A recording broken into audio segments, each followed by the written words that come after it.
Hello বন্ধুরা, কেমন আছো তোমরা সবাই? হোপফুলি সবাই ভালো আছো। কলকাতা সিটি ট্যুরের চতুর্থ পর্ব বা অন্তিম পর্বে সবাইকে স্বাগত জানাই। যারা আমাদের রাজ্যের রাজধানী অর্থাৎ কলকাতা শহরটি কম খরচে ঘুরে দেখতে চাইছেন বা চাইছো, তাদের জন্যই কিন্তু মূলত আমার এই সিরিজটি।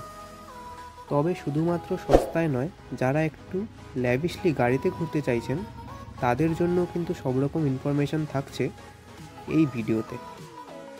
আচ্ছা, আপনাদের উদ্দেশ্যে জানিয়ে রাখি, যে কটি ডেস্টিনেশন আমি আমার ভিডিওতে উল্লেখ করেছি সেটি ছাড়াও কিন্তু সমগ্র কলকাতা বা পার্শ্ববর্তী এলাকাতে আরও কয়েকটি উল্লেখযোগ্য জায়গা রয়েছে। যদি সমস্ত জায়গাগুলিকে কমপ্লিট করতে হয় তাহলে কিন্তু আপনার হাতে কমপক্ষে 5 থেকে 7টি দিন কিন্তু রাখতেই হবে। তার মধ্যে উল্লেখযোগ্য কিছু ডেস্টিনেশন হলো Nicco park, science city, Indian museum, Howrah Shibpur botanical garden, saint cathedral church ও বিড়লা প্ল্যানেটেরিয়াম ইত্যাদি। আপনারা যদি সেন্ট ক্যাথেড্রাল চার্চ ও বিড়লা প্ল্যানেটেরিয়াম এই দুটো যদি আপনার বাকেট লিস্টে অ্যাড করতে চান তাহলে কিন্তু করতেই পারেন। আমি আপনাদের ডিরেকশন দিয়ে দিচ্ছি। আপনারা যেদিনকে ভিক্টোরিয়াটা দেখবেন, ভিক্টোরিয়া দেখে বেরানোর পরে রাস্তাটা ক্রস করলেই কিন্তু আপনি সেন্ট ক্যাথেড্রাল চার্চ আর বিড়লা প্ল্যানেটেরিয়াম পেয়ে যাবেন। আপনারা নিজেদের সুবিধার্থে গুগল ম্যাপটা যদি একটু ব্যবহার করেন তবে কিন্তু সমস্ত ডেস্টিনেশন ওখানে হাঁটা পথে। সেন্ট ক্যাথেড্রাল চার্চে ঢুকতে এন্ট্রি ফি লাগে 10 টাকা। আপনারা কিন্তু ভিক্টোরিয়া দেখে, সেন্ট ক্যাথেড্রাল চার্চ দেখে, বিড়লা প্ল্যানেটেরিয়াম দেখে তারপরে কিন্তু আপনারা মেট্রো স্টেশন থেকে দমদম আসার বা যেখানেই থাকবেন কলকাতা সেখানকার কিন্তু মেট্রো ধরতে পারেন। কীভাবে যাবেন, কোথায় থাকবেন, কি কি দেখবেন থাকছে সমস্ত কিছু ডিটেলসে। সাথে ভিডিওর শেষে আমি কিছু টিপস দেব যাতে আপনাদের ঘুরতে কোনো রকম সমস্যা না হয় ও আপনাদের ট্যুরটি যাতে স্মুথ হয়। তো সময় নষ্ট না করে শুরু করছি আজকের ভিডিও। পয়েন্ট নাম্বার 1, বাংলাদেশের ঢাকা বা উত্তরবঙ্গ থেকে কলকাতা কিভাবে পৌঁছবেন। প্রথমেই বলি, তোমরা ফ্লাইটে যদি যেতে চাও সেক্ষেত্রে ঢাকার হজরত শাহজালাল ইন্টারন্যাশনাল এয়ারপোর্ট থেকে কলকাতার ফ্লাইট পেয়ে যাবে। মোটামুটি 2-3 মাস আগে টিকিট কাটলে 5500 থেকে 6000-এর মধ্যে হয়ে যাবে। আর এয়ারপোর্ট থেকে ট্যাক্সি বা অটো ধরে শিয়ালদা। আর যারা উত্তরবঙ্গ থেকে আসবেন তারা বাগডোগরা এয়ারপোর্ট থেকে কলকাতা এসে সেখান থেকে শিয়ালদা চলে আসতে পারবেন। বাংলাদেশ থেকে যারা ট্রেনে আসতে চাইছেন তারা বাংলাদেশ থেকে আসলে মৈত্রী এক্সপ্রেস, আর নর্থ বেঙ্গল থেকে আসলে Teesta Torsa express, Uttarbanga express, Darjeeling mail, Padatik express প্রভৃতি ট্রেন রয়েছে। আমি এই 4টে ট্রেনের নাম এই জন্যই বললাম কারণ এই 4টি ট্রেন একদম সকাল সকাল কিন্তু আপনাকে কলকাতা পৌঁছে দেবে। আর এই 4টি ট্রেনের মধ্যে আমি বলবো আপনি দার্জিলিং মেল বা পদাতিক এক্সপ্রেস ধরে ভোরবেলা শিয়ালদা পৌঁছে যাবেন। আমি ট্রেন দুটির স্লিপার কোচের ভাড়া ডেসক্রিপশন বক্সে এবং স্ক্রিনের ওপরে দিয়ে দিলাম। আমার বলা ট্রেন দুটোর মধ্যে যদি আপনারা আসেন তাহলে ট্রেনগুলি আপনাকে যদি লেটও করে মোটামুটি 6টা, 7টা বা 7:30টার মধ্যে আপনাকে কিন্তু শিয়ালদা পৌঁছে দেবে। আর ফ্রেশ হয়ে আপনি 8টা, 9টা বা 9:30টার মধ্যে কিন্তু বেরিয়ে পড়তে পারবেন কলকাতা ঘুরতে। নাম্বার 2, কোথায় থাকবেন। আমার মতে কলকাতায় থাকার বেস্ট উপায় হলো রিটায়ারিং রুমে থাকা। আপনারা ট্রেনের কনফার্ম টিকিটের পিএনআর নাম্বার দিয়ে রিটায়ারিং রুম বুক করে রাখবেন।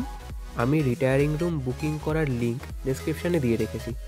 আপনারা সর্বোচ্চ 48 ঘন্টার জন্য রুম বুক করতে পারবেন। রুমের ক্ষেত্রে আপনাদের খরচ হবে মোটামুটি 500 থেকে 800 টাকা। এছাড়া স্টেশনের বাইরে প্রচুর হোটেল রয়েছে, আপনারা আপনার বাজেট ওয়াইজ হোটেল বুক করে নিতে পারেন। 800 থেকে 1200-এর মধ্যে আপনারা যথেষ্ট ভালো হোটেল কিন্তু পেয়ে যাবেন। নাম্বার 3, কীভাবে ঘুরবেন। কলকাতাতে ঘোরার সব থেকে বেস্ট ইকোনমিক্যাল ওয়ে হলো লোকাল ট্রেন অথবা মেট্রোতে ঘোরা। এছাড়া যারা একটু ল্যাভিশলি ঘুরতে চাইছেন তারা স্টেশনের বাইরে থেকে গাড়ি বুক করে নিতে পারবেন। মোটামুটি 3000 থেকে 3500-এর মধ্যে আপনাকে ঘুরিয়ে দেবে। কিন্তু একটা কথা সাবধান করে দিই, আপনারা কিন্তু এক্ষেত্রে কোনো দালালের পাল্লায় পড়বেন না, তাহলে কিন্তু আপনাদের থেকে পকেট থেকে অনেক টাকা চলে যাবে। আপনারা সোজা স্টেশন থেকে বেরিয়ে যাবেন, বেরিয়ে ওখানে বেশ কয়েকটি গাড়ি দাঁড় করানো থাকে, সেই গাড়ির ড্রাইভারের সাথে কথা বলে কিন্তু আপনারা পুরো দিনটির জন্য গাড়িটি 3 থেকে 3,500 টাকার মধ্যে কিন্তু বুক করে নেবেন, ওনারা আপনাকে ঘুরিয়ে দেবে। এবার 4 নম্বর পয়েন্ট, কী দেখবেন। কলকাতায় সস্তায় কিভাবে কী ঘুরবেন তার ডিটেলস ভিডিও আমি এই সিরিজের পার্ট 1, পার্ট 2, পার্ট 3 করে ডেসক্রিপশানে দিয়ে রেখেছি। এই ভিডিওটি দেখা হয়ে গেলে সেটি একবার আপনারা চেক করে নেবেন। ওখানে 2 দিনের ট্যুর প্ল্যান দেওয়া আছে। প্রথমে দক্ষিণেশ্বর মন্দির দেখে বিকালে প্রিন্সেপ ঘাট ঘুরে পরের দিন ভিক্টোরিয়া মেমোরিয়াল হল ও কালীঘাট টেম্পল। যদি আপনাদের হাতে একটি দিন বেশি সময় থাকে তবে ইকো পার্ক বা আলিপুর জুলজিক্যাল গার্ডেন বা এক কথায় কলকাতার চিড়িয়াখানা ঘুরে দেখতে পারেন। ইকো পার্ক যাওয়ার বাস আপনারা শিয়ালদা স্টেশনের পরে উল্টোডাঙ্গা বা বিধাননগর রোড স্টেশনে নেমে পেয়ে যাবেন। ভাড়া নেবে মাত্র 15 থেকে 20 টাকা। আর আলিপুর চিড়িয়াখানা যেতে চাইলে শিয়ালদা স্টেশন থেকে কামারপুকুর টু আলিপুর জুয়ের বাস যায়, ওই বাসটি ধরবেন। ওই বাসটি কিন্তু আপনাকে 15 টাকার বিনিময়ে জুয়ের গেটের সামনে নামিয়ে দেবে। ইকো পার্কের এন্ট্রি ফি নেবে 30 টাকা আর আলিপুর জুয়ের এন্ট্রি ফি নেবে 50 টাকা।